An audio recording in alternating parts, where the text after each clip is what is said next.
understand God's language. He got a specific language he speaks to each one of us. But you gotta have your clarity up to even understand it and interpret what he's saying to you.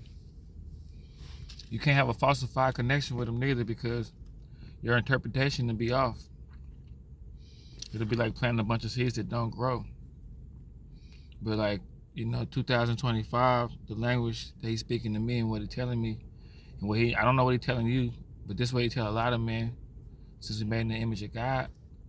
It's just what I just recently learned from how my channel back booming, my body back booming, everything is kind of flowing, is that the stiller your waters are, the more easier and the more clarity and more your purpose could come to you. Everything will get revealed to you through the work and through the still waters. So if your waters ain't still, if your anxiety is up, if you're always in your emotions, you're going to diminish your momentum.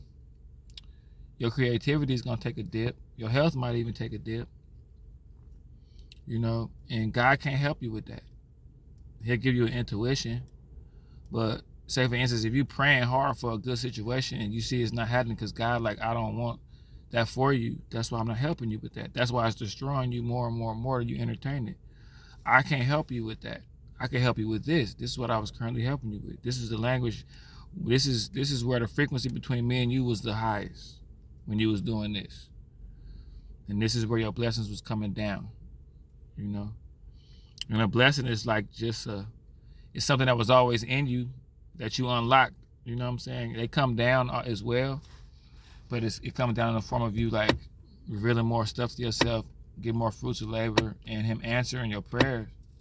And it's just kind of like, man, some lessons are hard, some lessons are easy, but more importantly, you just got to understand God's language, man.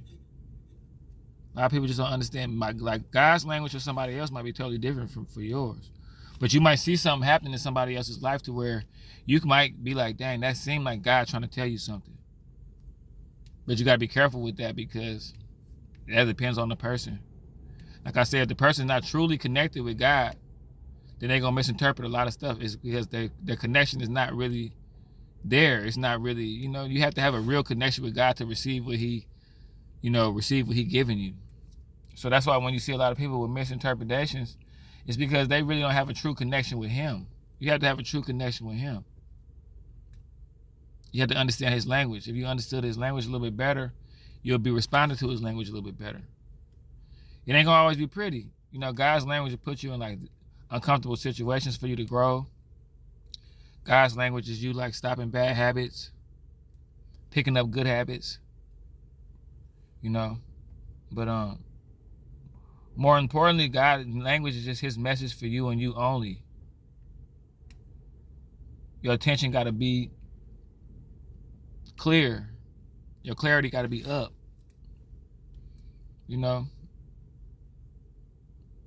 Just think good thoughts. Stay positive. Aggressively happy. Understand God's language and be open for it. Sometimes he might not tell you what you want to hear, and you might ignore him. He might tell you, he might pray for something, and this happened. That's his language. You might see it as a downfall, or you might see it as something bad. Sometimes God will set you back. Sometimes God will humble you. But get out of your comfort zone. God wants you out of your comfort zone. God wants you growing. God wants you flourishing. Simple as that. That's his language for me. I make it simple. Y'all gotta make it simple. I'm doing right. I'm abiding by his word. I'm gonna stay in his blessings. You ain't gotta be a Bible thumper or be overdoing it. You can be subtle about it. You might not even have to talk about it. You can just live in it and be a part of it. Everybody ain't gotta know about your blessings or nothing, but just more importantly, God's language. God's language. Look at everything around you. What's happening to you. That's God's language.